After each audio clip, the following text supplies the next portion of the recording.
Welcome, good evening, everyone. I'm so delighted to be able to welcome at least some of the participants in this session to the room in person. It's such a long time since I've even been in an event with actual real live human beings in person with me, let alone moderating one. So I cannot tell you, in fact, if we just stopped here, I'd be thrilled. The evening would be a huge success for me, but let's hope it will be more than that. My name is Elizabeth Stewart. I'm the Executive Director of Digital Pathways at Oxford. We're a research and policy and teaching centre here at the Blavatnik School of Government. This is actually our final research seminar in our series that we've been running all of this calendar year, where we've been taking the big issues in technology governance and inviting the big thinkers who are at the cutting edge of exploring research and policy ideas around technology governance. And in the series, we've looked at things as diverse as how to tax digital services, is Europe ready for AI regulation, regulating privacy. We've looked at digital platforms. We've looked at mobile money in Africa generally and specifically in Niger. So we've covered a really exciting broad range of topics around digital governance. For our final event in this series, I'm really delighted to have James Plunkett join us today, who's author of, you can see there's a big photo of it behind me, so this is somewhat redundant, but here is a real life copy of it. Author of End State, 9 Ways Society is Broken and How We Fix It. And specifically, the first chapter, so the first idea, the first of the 9 ways in which society is broken, is looking at the issue of digital competition. So it's specifically on that topic that we've invited James to speak to us, although if he can convince us that other of the ways in which society is broken are relevant to digital technology, I think we're up for the challenge. I feel like such an evangelist for this book because there's so many policy books out there, but this is written in such a lovely, clear-eyed way. And I suspect the reason for it is that James is not a typical policy wonk, if I can say that about you, James. So he has been inside the Westminster bubble. He has worked at Number 10, but more recently, at the moment, he is Director of Advocacy for Citizens Advice. And for those of you who don't know Citizens Advice, it's a UK charity that tries to arm people with the information and the knowledge they need to solve problems around things like housing, financial problems, debt, immigration issues. So he's absolutely steeped in real world understanding of ordinary people and the problems and the challenges that they're facing. And I think that really comes through in this book. So that's why I'm so thrilled that we're going to be able to host you today and have you discuss it. So James is going to present for about 15 minutes, and then we'll have plenty of time for questions for you. So please, if you're online, please post your questions. Obviously, if you're in the room, you'll be able to raise your hand, your real, actual, physical human hand, and raise it. And I'll be able to see that because I'm in the same room as you. We remember how this works, right? So James, let me hand over to you.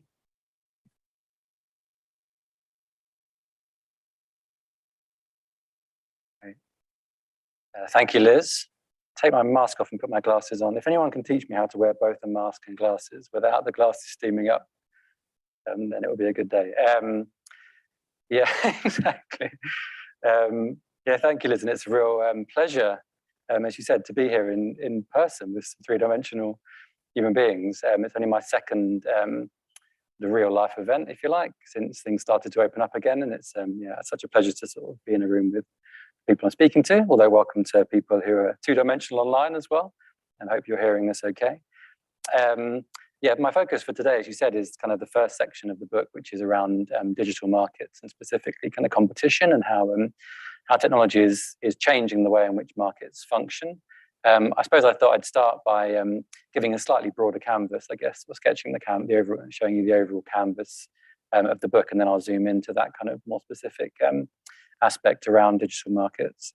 I'll go through these slides, which are really nothing more than pictures, just to sort of give a bit of structure to what I'm going to say, if that works.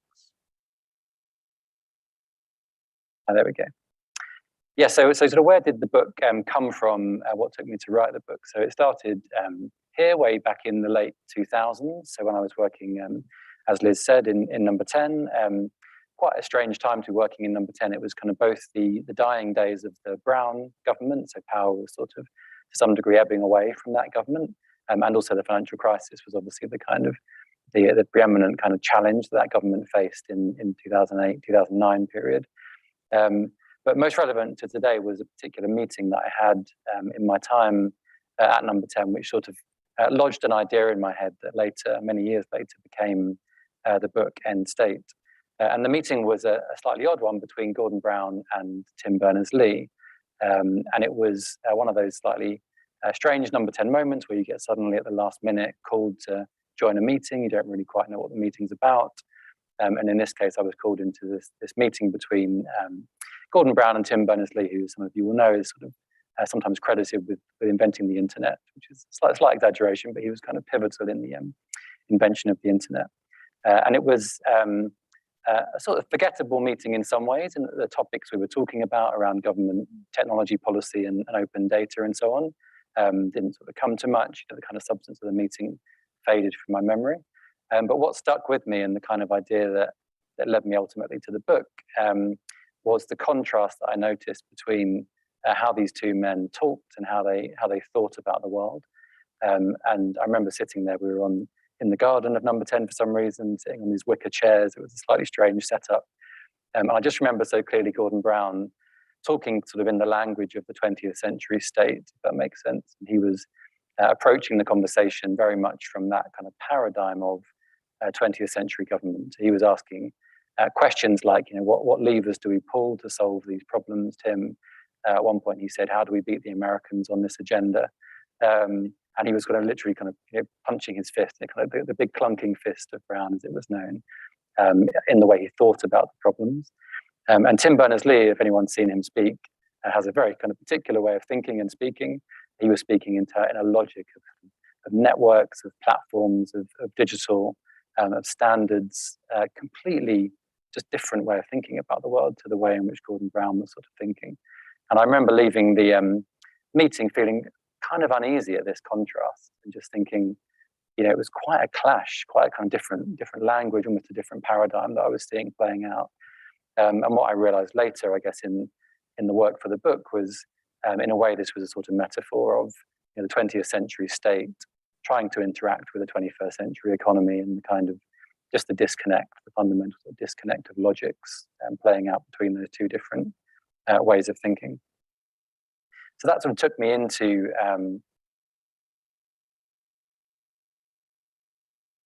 took me along the path to the book. I'll use these. That seems simple. Thanks. And I guess in the decade since that meeting, this was in the late 2000s, it wasn't exactly the most sort of successful decade from the point of view of public policy challenges. Many big problems kind of playing out, and this kind of I suppose this sense in that decade emerged that there was this sort of mounting set of new public policy problems that governments didn't really have the toolkit to respond to. And some sort of pictures on this slide that represent some of those around the gig economy, the challenge we'll talk about today around digital platforms and monopolies, burnout, mental illness, and populism very much associated with sort of government's failure to tackle some of these quite sort of significant social problems. And the more I thought about it, the more that these problems seemed to be sort of mounting, partly because of that disconnect, partly because governments seemed to have sort of fallen behind the way in which the economy was functioning, and so weren't equipped with the sort of right tools to solve these emerging social problems. The last sort of aspect of this I'll mention, and the aspect of the book that I'll mention, is the historical lens that I try to sort of look through to try and kind of throw some light on some of these problems. And this is obviously a kind of image that represents the Industrial Revolution. And I guess the deeper I got into trying to understand the big dynamics that are going on here, the more I felt that we've been here before. And this kind of sense that in the Industrial Revolution, we faced in some ways an analogous challenge, in the sense that the economy had sort of had morphed into something qualitatively different to the way it had been working before. Governments in the West were looking at that new economy and struggling to understand it, interpret it, and respond to it. And there was this mounting set of social problems that governments were really ill-equipped to respond to, and of course mounting populism and mounting public anger at the failure of the state to solve those problems. But again, that started to feel like quite a sort of a useful analogy to some of the kind of context we're in now, where similarly you have this technological revolution and a mounting set of problems that feel quite sort of new and quite unprecedented. So that's the kind of the big picture context, I guess, to zoom into a couple of specific examples under this heading of digital platforms. And I'll just give a kind of couple of examples of why I think this challenge of digital markets fits this sort of pattern quite well, in the sense that it's sort of a new set of emerging problems that the current public policy settlement is not particularly well equipped to solve. The fundamental point here being that markets seem to be working in quite new ways. The sort of logic, if you like, of markets seems to have been changed by technology. And the settlement we have is built on the old logic, and so it's struggling to respond. So the two examples I'll give. So the first is what is sometimes called platform monopolies, the challenge of these kind of quite dominant platforms like Facebook and Google. This is a screenshot from the recent metaverse presentation that Mark Zuckerberg gave, where if anyone hasn't seen this, I highly recommend it. It's the kind of closest thing to a Black Mirror episode I've ever seen in real life, particularly this moment when Nick Clegg sort of explains why it's all going to be okay and we should all be intensely relaxed about the metaverse. It's all a bit uneasy. But yeah, so this image just represents this kind of idea that Facebook, Google, these huge platforms, Meta, I should now say, are seemingly incredibly dominant and seem to have established this monopoly over quite significant parts of our lives and of the economy. So I guess what sits behind this is, this sense that we're seeing some systemic changes in the way that markets function that are leading to some of these dominant positions for these companies. And many of you will know there's a kind of growing academic literature to try to understand these changes. People looking at things like winner takes all dynamics, where in some of these markets you see the front runner pulls away from the market and has a sort of ever accelerating sense of dominance in the markets, in these markets, rising metrics of market concentration. But more than that, we're seeing what people call superstar effects emerging, where, as I say, the top company in these markets seems to be quite difficult for anyone else to catch up with. There's some good studies showing the kind of excess profits that are being made by these top companies that are not only high, but seem to be sustained over time, which again is a kind of interesting indicator that they might be in a sort of monopoly position in these markets. And I think the worry is that these are systemic effects. So this isn't as much as we like to think a sort of Bond villain scenario where sort of Zuckerberg and Jeff Bezos have just sort of gone on a kind of crazy sort of spree of buying other companies. These dominant dynamics are emerging from quite systemic features of digital markets. So obvious examples. So the network effects that you get when you're a social network, and the more people on your social network, the more attractive that social network is to join. Markets like Airbnb or Uber, where obviously the more drivers you have on Airbnb, the more attractive it is to be a passenger on, the more properties on Airbnb, the more attractive it is to use Airbnb as a consumer, likewise Uber. And so you get these cases where these dominant players become kind of unassailable in these markets. Similarly, the power of data, which again has this kind of self-amplifying effects, where the more data you have as these companies, the better you can optimize your product, and therefore the more data you can collect. Some people, of course, are saying this is not that new, actually, and this is just a return of the problem of monopoly in the past. I'm skeptical about that. I think if you compare Facebook or these big digital platforms to Standard Oil, for example, they seem like qualitatively different sorts of institutions, and the reasons for their dominance are fundamentally different. When you look at the policy levers, this is the most sort of pertinent point, I think, to our discussion today. The policy levers just don't feel very fit for purpose. So competition policy, which is largely thought about in terms of stopping mergers of big companies so they don't get too big. That's not really the way that Google and Facebook have established their dominance in these markets. And ideas like breaking these companies up, some people, particularly in the US, are recommending we just smash these companies. We break them up like we did with Standard Oil. Again, not convincing that that's going to be good for anyone. Do we really want more social media accounts in our lives? Do we want Google broken out? I think many of us quite like the services offered by these companies like Google. So are there different approaches to this? And one of the ideas I explore in the book is maybe we shouldn't break these companies up, maybe we should open them up and force them to adopt new standards. So things like interoperability, opening up their data, abiding by certain rules and responsibilities in terms of what they can and can't do, in terms of things like freedom of speech and so on. So I think a new approach is needed that can't just be a repeat of the competition policy, if you like, of the past. And the other example I'll give just briefly is another area which this image sort of exemplifies what the film referenced. So, and this is the idea of how do we regulate algorithms in a digital economy. So, huge concerns emerging around algorithmic decision-making and some of the capabilities that big technology-hungry companies now have to use data and algorithms to both manipulate our decisions as consumers and to do things like optimize the prices that they charge us.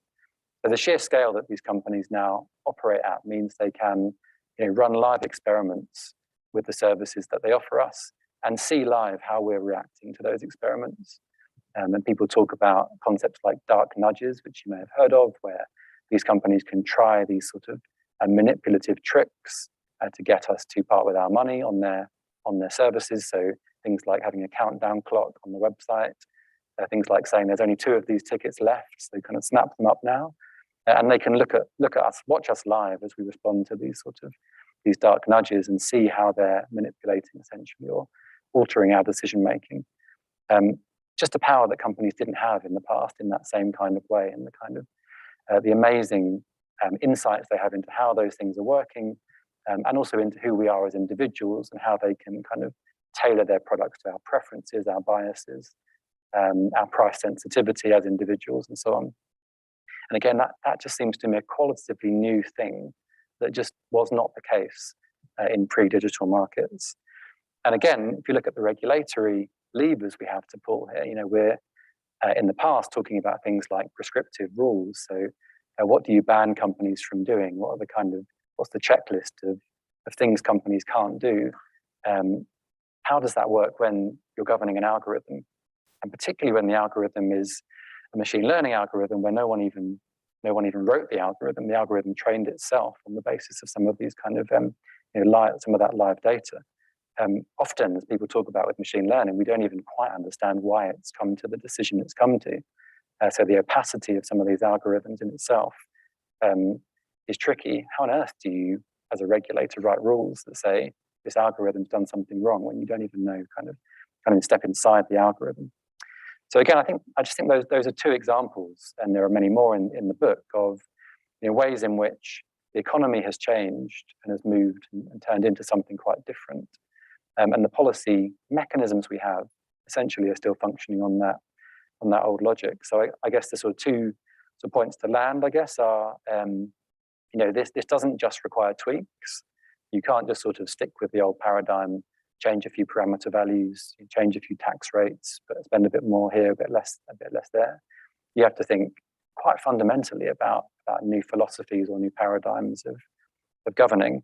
And the last point, which I always want to end on, is it's an optimistic book, as Liz said at the start. I am an optimist about all of this because I do think that the challenge is how do we govern this new economy? It's not inherently bad, and in fact, arguably, it's inherently more powerful and there's more promise in the new economy than there was in the old one. The challenge is how do you govern that economy to make it fair and prosperous and to share the proceeds out. And that was very similar to the Industrial Revolution in some respects, in that we had to work out how to govern this new beast. In the end, that ended up making our lives much better. In the end, being, I guess, the key words in that sentence. So maybe we can get onto this in the discussion, but personally, I'm an optimist that there are ideas out there for how we respond to this, but we have to respond boldly and radically, in my view. Yeah, really keen to get into discussion with some real people in the room. Excellent. Thanks so much, James. If you'd like to join me down here. Can I ask you first, before we open this up for questions? Take this ominous picture down. leave you the more optimistic, optimistic picture.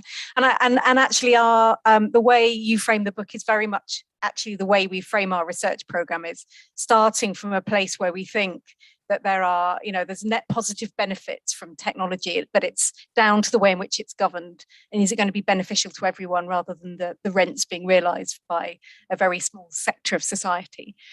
And I love the fact that, unlike even presidential candidates, you have not gone for the break up tech argument. You've gone for almost the opposite. You're kind of saying, it's too big to fail for the sake of consumers. It's too important to us to break it up, if you like. It's a new version of too big to fail. So instead, we need to open it up. So interoperability, the data being open by default and shared by default, not personal data, but aggregated data. And this idea of sort of shared standards. My big question is the how question. It's a political economy question. How do we get turkeys to vote for Christmas? How do you persuade companies that they're going to do this? How do there's very little convergence politically around ideas on how to govern digital technology. So we've seen most recently the emergence of an EU-US Trade and Technology Council that suggests there may be some consensus growing in this area, but it's still putting China as the enemy, if you like. That's how it's being kind of discussed, and it still leaves other powers, including the UK, but also including India and Brazil and Canada, countries that don't have their own large tech industries themselves, leaves them essentially without any agency in all of this. So within those global political paradigm, within that global political paradigm, how do we get your ideas delivered? Yeah, so I actually think of all the ideas in the book, I feel most optimistic about this area. And as you say, this was the first chapter in the book. Why do I feel optimistic? I think partly it's because there's some really impressive work being done in regulators already on some of these questions. And I'm a big fan of the CMA in the UK, who are thinking... Competition Markets Authority. Yeah, Competition and Markets Authority. Yes, international viewers of this event. Yeah, so sort of UK equivalent to the Federal Trade Commission, I guess. So who are thinking really very much in this space. There was a very interesting review, the Jason Furman review, that was commissioned by the UK government, by a former Obama advisor, that also made some arguments in this space. And I think one of the ideas the CMA are sort of exploring is this idea of creating a new classification, almost like a new type of institution. There's different words that are used, but it's kind of a classification that's along the lines of a digital platform of major significance, or something to that effect. The idea being that once these companies or platforms get above a certain scale, they should have this new legal status assigned to them, which is not, they're no longer companies in the kind of traditional respect or legal respect. They have this new status, and then along with that status would come some of these responsibilities, like opening up data and so on. And the CMA have done some fantastic work actually looking at Google and Facebook in particular, where they start to float this idea and start to think about these new classifications and the responsibilities that go along with them. I mean, they don't quite go as far as I go in the book, but I do think it's possible to sort of draw a line forwards, a few years from their current thinking to that. And I think in the US, although they're in slightly different territory from a policy perspective, Lena Khan, who Biden's appointed to the FTC, is similarly really quite radical on some of these, in some of this area. So that's I think part of my reason for optimism is you can see this kind of emerging even in the regulators. The other thing I think is from the global perspective, it's interesting. One of the upsides, I guess, of the way these markets function is that if you can make progress in how they're regulated within significant markets like Europe or the US, it's a nightmare for these companies to operate in multiple different jurisdictions and to have different approaches. And so actually there's quite a lot of standardization. And so you have, saw this a lot with the EU actually, which is quite a front runner, that in general, I'm simplifying a bit, but the companies like Google and Facebook tend to just apply those approaches then to all the markets in which they operate.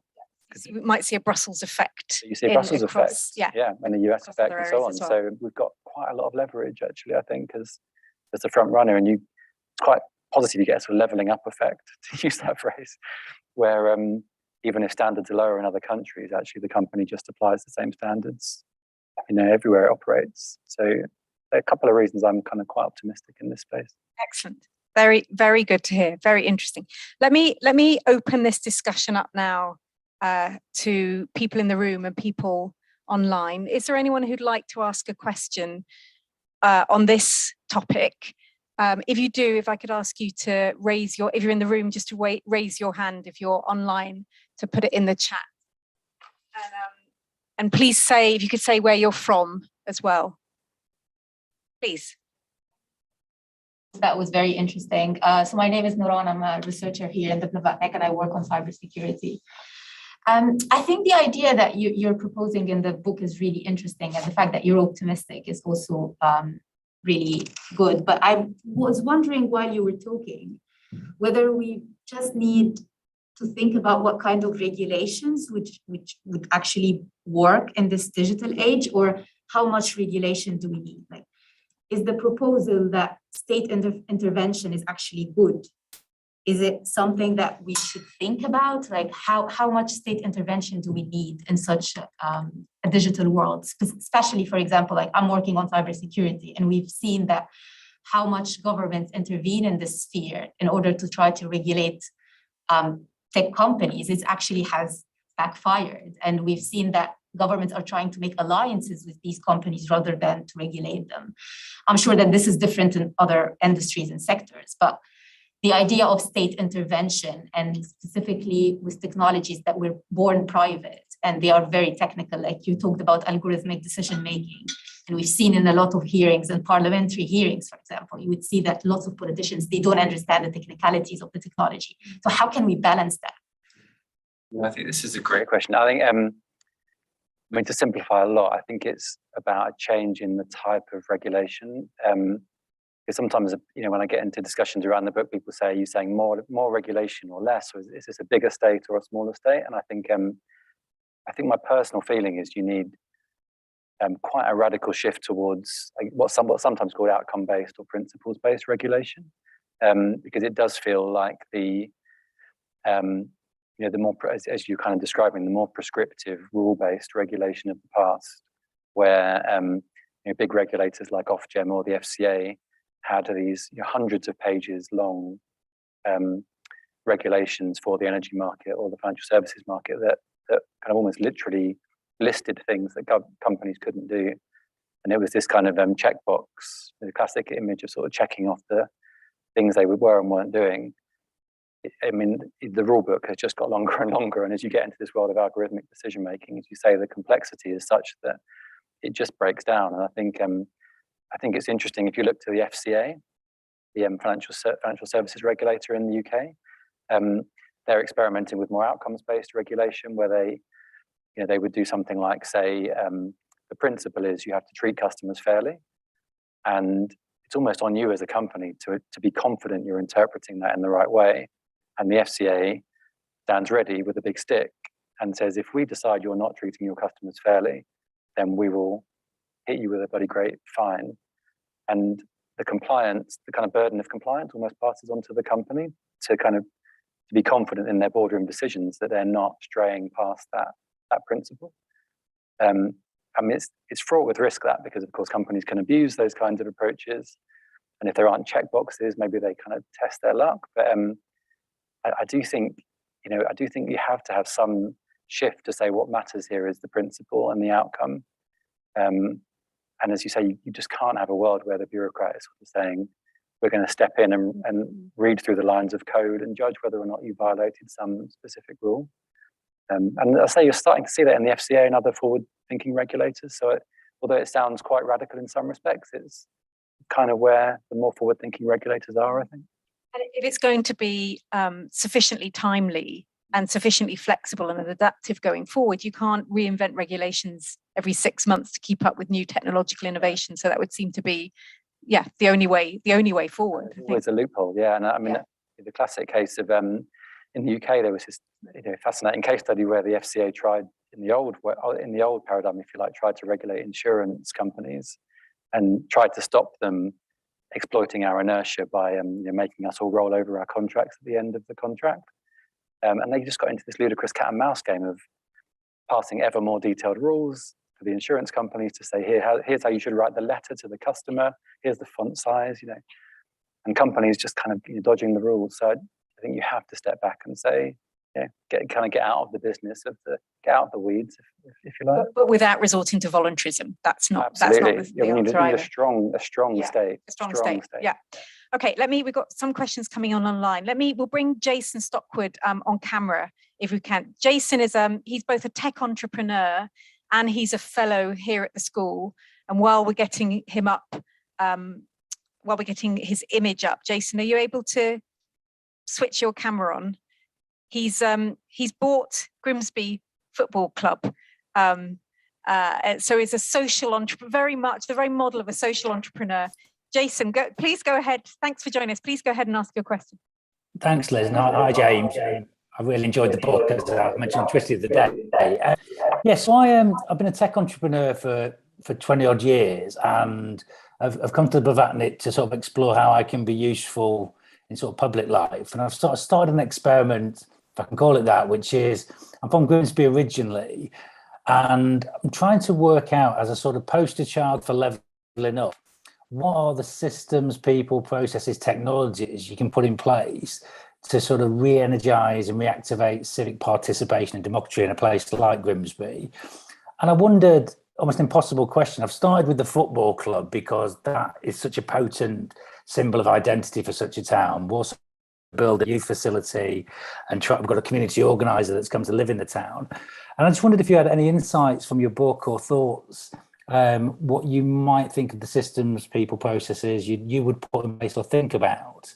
And I should mention as well, one of the ideas is to build a localized, place-based social network. This in reality is about connecting people and their personalities for their needs and wants within a place to sort of undermine some of the large tech players, shall we say. So yeah, a bit of a rambling question, but really just curious about if you had any thoughts or instincts on where you might start or who to collaborate with.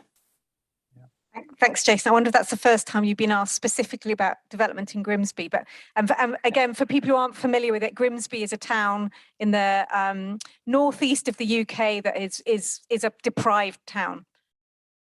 Yeah, I mean, that's a fascinating question. I don't know if I'll answer it very, very, very to your satisfaction. What do I think?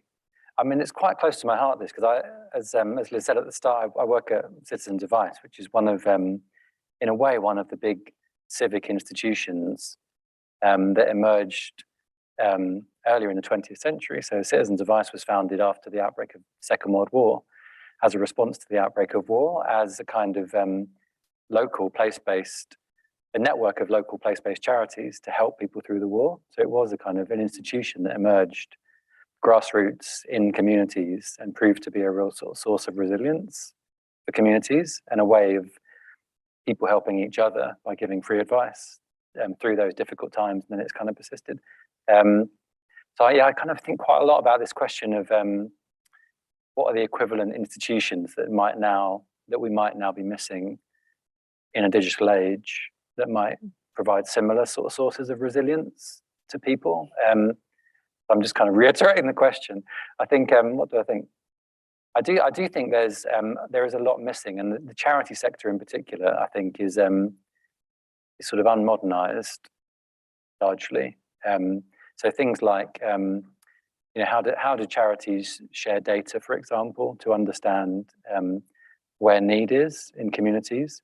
We're a very data-rich charity, but there isn't really any kind of real infrastructure through which charities can share their data and kind of pull the understanding of the third sector to help us kind of come together to say, where is the need? What does the need look like out there? How are these problems interrelated to each other?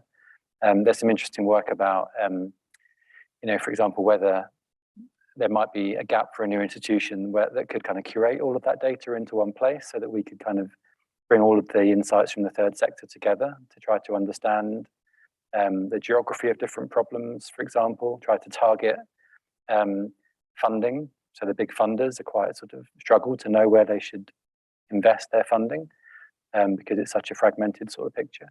I also think there's a lot of this for me is at the infrastructure level, if that makes sense, because again, charities just consistently recreate the wheel in terms of technology.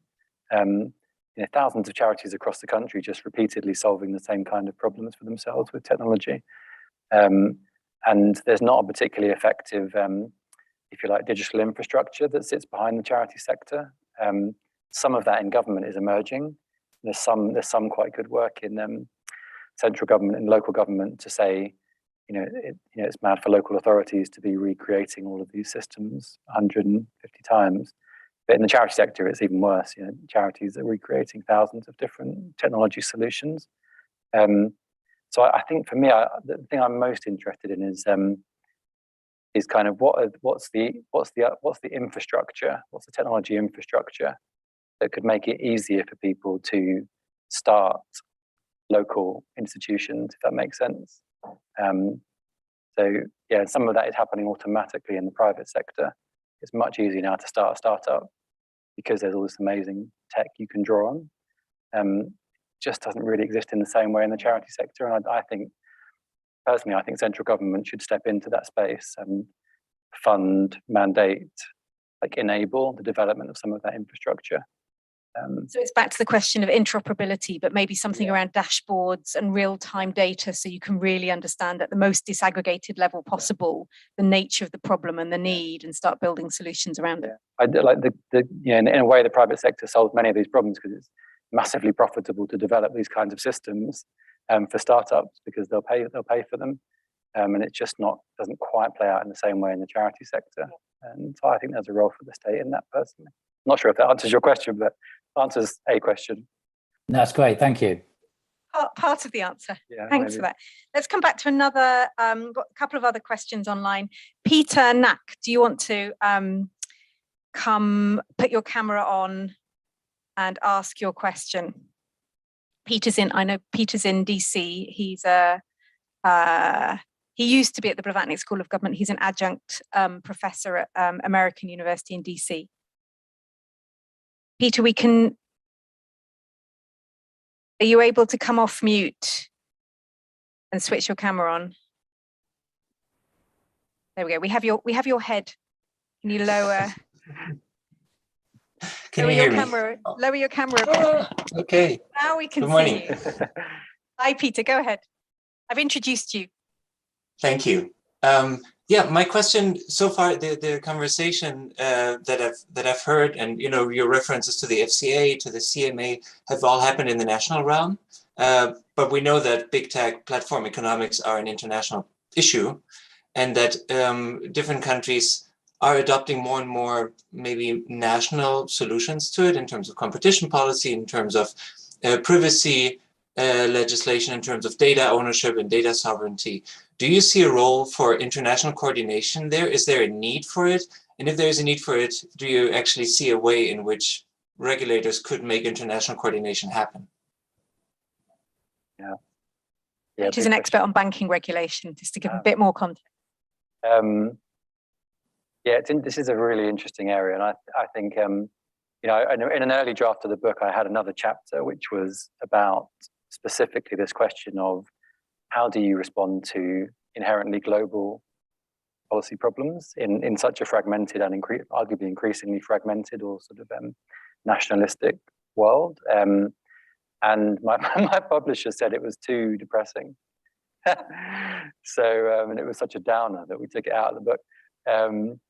But in the interest of staying optimistic, one of the things I was looking at in that chapter, which made it a bit depressing, was in intergovernmental institutions, and I was exploring institutions like the UN and how they sort of fit for purpose to address some of these kind of emerging global problems. And it's a bit depressing, frankly, the idea that if any institution is in need of being dragged into the 21st century, it's the UN, and some of these other quite odd international institutions like the communications institutions that were set up to govern, like the telegraph, 120 years ago, and are now setting rules around the internet. And side note, it's like quite dominated by China in quite worrying ways. So yeah, I got a bit sort of bleaked out by some of the kind of the question of, can our current intergovernmental institutions, are they sort of fit for purpose? I felt a bit more optimistic on a couple of points. One was the point I made a few moments ago around that actually even national governments or institutions like the EU can have quite a lot of clout if they do act in these agendas, because as I say, tech companies tend to just kind of apply the same standards. Some of the emission standards for cars, for example, just tend to get applied across the US, even if they're set in California, and there's some sort of leverage that you have as a progressive sort of actor in that space. I also got quite optimistic around the city agenda. I think it's quite interesting to see how some of the world's biggest cities, which now collectively have incredible economic clout, actually there's some really interesting examples of intercity, interurban cooperation in some of these areas. So things like, how do you regulate Uber, for example, and what are the kind of rules you put around Airbnb or Uber, some of these platforms. And some of the most interesting thinking in that space is coming out of cities like London or some of the big US cities. And some of those cities are then almost ignoring their national governments and just going straight to other cities and saying, what rules do we want to put around these new technologies?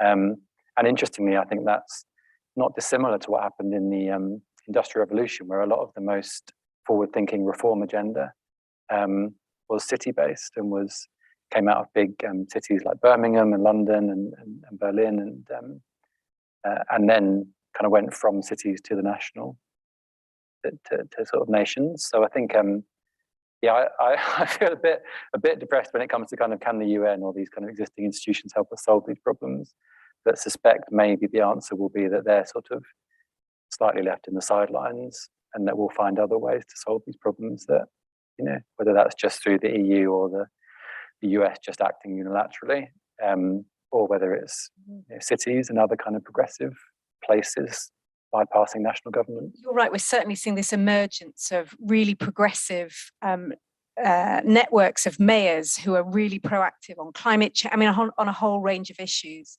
And as you say, sort of solutions coming from different parts of the country and kind of bubbling up. Again, I think one of the inherent tensions here is, even in something like the International Telecommunications Union, which you mentioned, it's still it's secretive, it's not open, it's not clear who's in the room, and again, it's very difficult for developing and emerging economies to have a place in the room, have a physical presence there. The kind of their ability to lobby and advocate towards something like the ITU is really limited. So yeah, it's not the UN doing it at the moment. It is being set in smoke-filled rooms. So one would hope that a more transparent process, even if it's more then focused around what the companies themselves are doing, but doing for the good rather than for the ill, maybe a more inclusive process. Although again, remembering that those companies, there's a very strong geographical bias as to where those companies are based. Let me take another. I'm not seeing it. Yes, please introduce yourself. My name's Robbie. I'm training to be a copywriter, and I work with a company called Malaberg just across the road. I was thinking about your notion or your opposition, I suppose, to the breaking apart of these big companies like Facebook and Google being the examples you gave. Whether it's possible to reconcile that with their power, which I think comes with their sheer size and the resources at their disposal to suppress bad PR about themselves. So I was thinking in particular, people are troubled by the sort of parent company Meta rebrand, for instance, because it's come so soon after all these sort of more recent whistleblower allegations.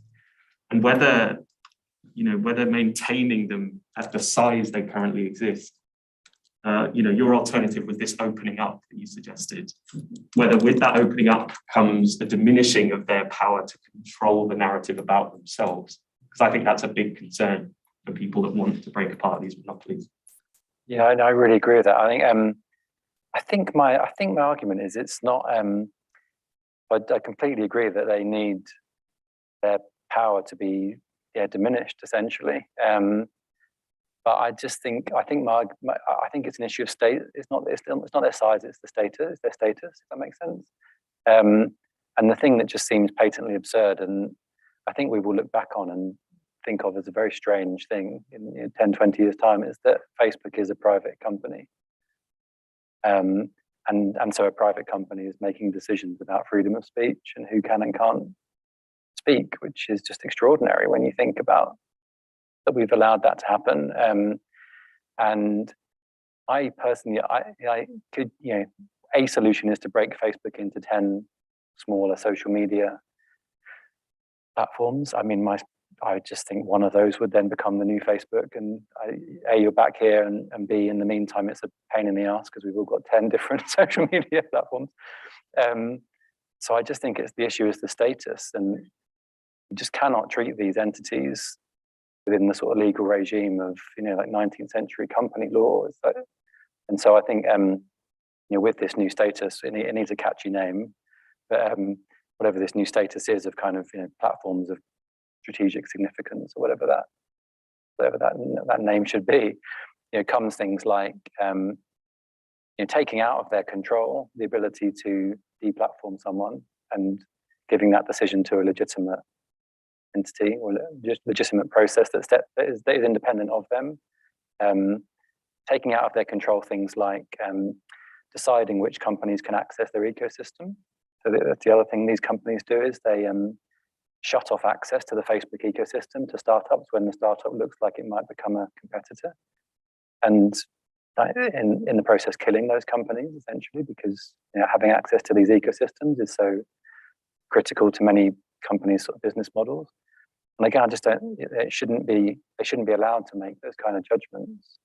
And the data is another one, of kind of the fact they have monopoly access to the data. Again, I think will seem extraordinary when we look back on that. But I do think it needs profound changes that will, the purpose of those changes will be to take away much of the power that they've accumulated, which should never have sat with a private company who is, of course, incentivized to maximize their returns. But I'm skeptical that size is the root problem, and I think status and the misclassification essentially these companies is the root problem.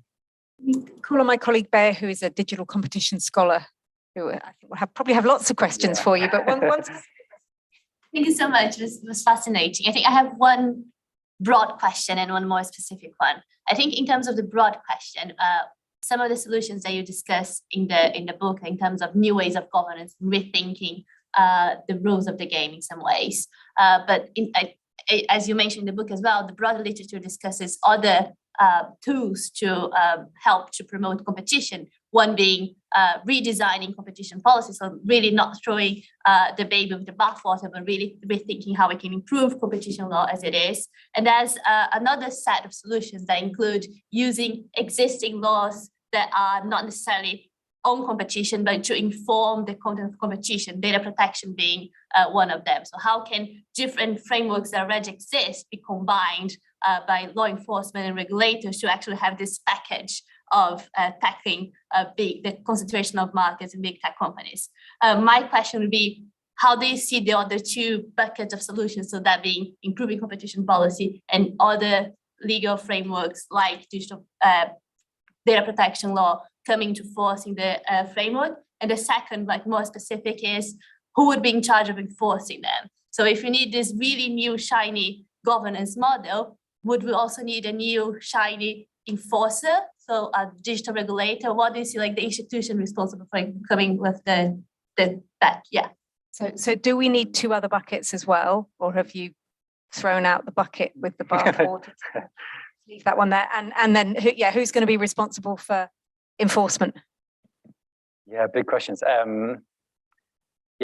think the baby in the bathwater worry is an important one, because I do think it would be possible to lose the quite significant progress that we've made on. Some countries have made, arguably the US, I think, has slipped back quite significantly on competition policy, but certainly in Europe and in the UK, actually, having a developed a relatively robust regime on competition, not to lose that. And there are definitely risks of losing some of that progress in some of these approaches. So I think I am more in the space of radically modernize competition policy. The point being, I think we still need many of those classical tools, if that makes sense, because of course many markets do operate in, if you like, more traditional ways. And so, you still do need some of those kind of more traditional orthodox sort of mergers and acquisitions toolkits for, big supermarket acquisitions or some more traditional markets. And also I do think some of those, although I'm against breakups generally, I do think there are certain aspects of the problem that breakups might speak to. So things like, should Amazon be allowed to both run the platform and also sell things on the platform? And I think it's a pretty good argument. So that's deeply problematic that Amazon is both selling Amazon stuff on the Amazon platform and also runs the platform that decides what stuff comes top when you search for the stuff. And there's some interesting analogies there from history when some of the big railways started running coal companies and then stopped all the other coal companies from delivering their coal on their own railway tracks. And they were split up for good reason. So now you can't use your Visa card to pay for any of this as well. So yeah, exactly. Another expression of that monopolistic power. Yeah, all kinds of problems when you get that kind of integration. So I think it's about kind of adding to rather than replacing entirely the kind of traditional set of tools, I guess, in that respect. And I agree. I think there's interesting questions. How do you bring in other tools, approximate tools around things like the treatment of data and the ways that other sector regulators govern things, have a more complementary approach. There's a question about enforcement and institutions. I think that's really interesting. I think about that. But I think that it is quite a different kind of enforcement that we need in this new world, because that shift to more principles-based approaches is a really different skill set for a regulator compared to the more prescriptive sort of skill set that the regulators had in the past. And arguably some of the mechanisms around things like appeals and how that whole process plays out are also completely unfit for purpose. I mean, you mentioned the speed of decision making, and one of the big challenges at the CMA that they struggle with and other regulators struggle with is it just takes like 2 or 3 years for the process to run start to finish in some of these big kind of competition investigations. And so the idea that you can have a kind of a mechanism where you kind of have to run a year-long investigation and then decide and then have an appeal and then enforce at the end of that. In some of these markets that are so quick in the way they respond. Again, I suspect whether that means you need a different institution or whether it's a reformed version of the CMA and so on, I'm not sure, but it does feel like the current mechanisms are essentially pre-digital. They're just far too slow, I think. Yeah. We've got one more question in the room. We've got some more questions online. We've got 5 minutes, and I want to ask you a final question about how change is achieved.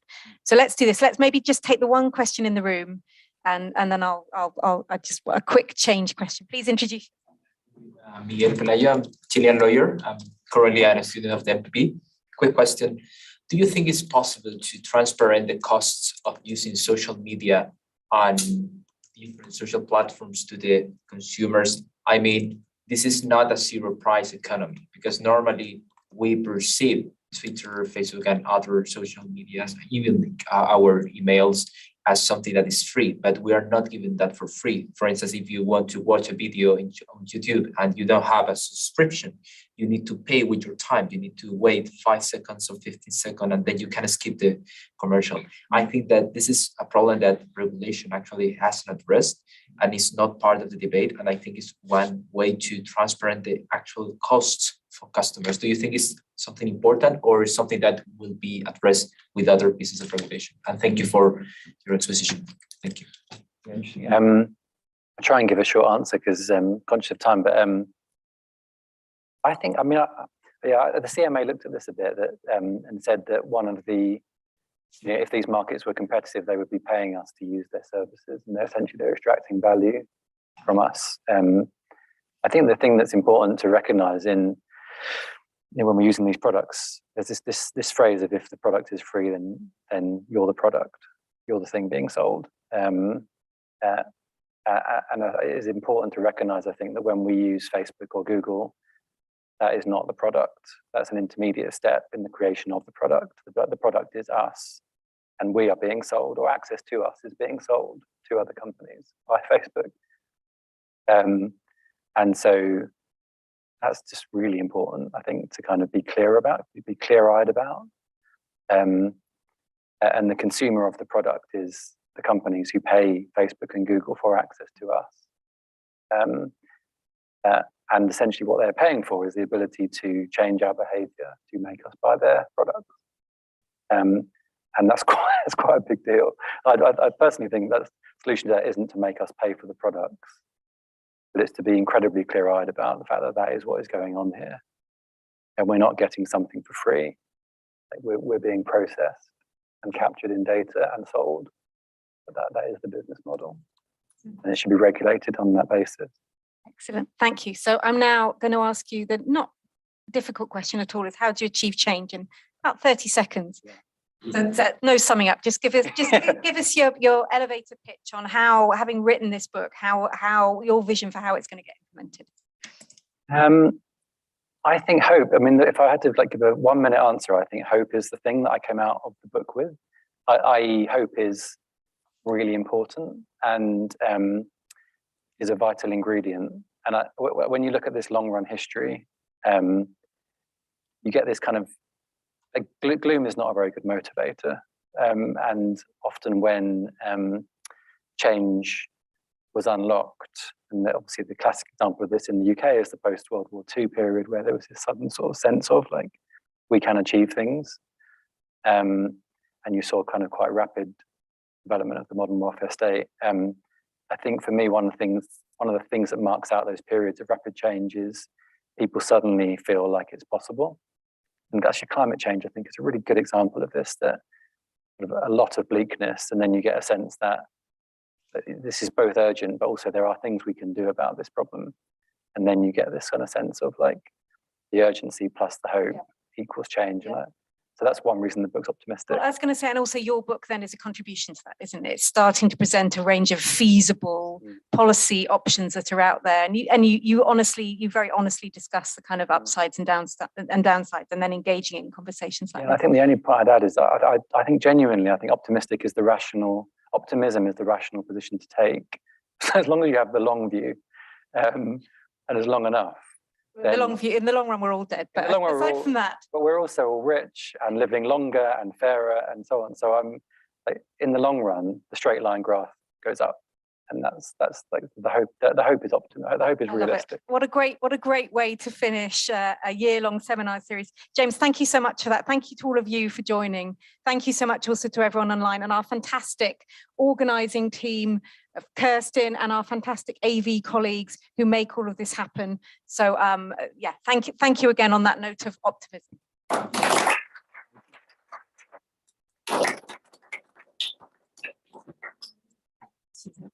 Yeah, there are loads online, yeah.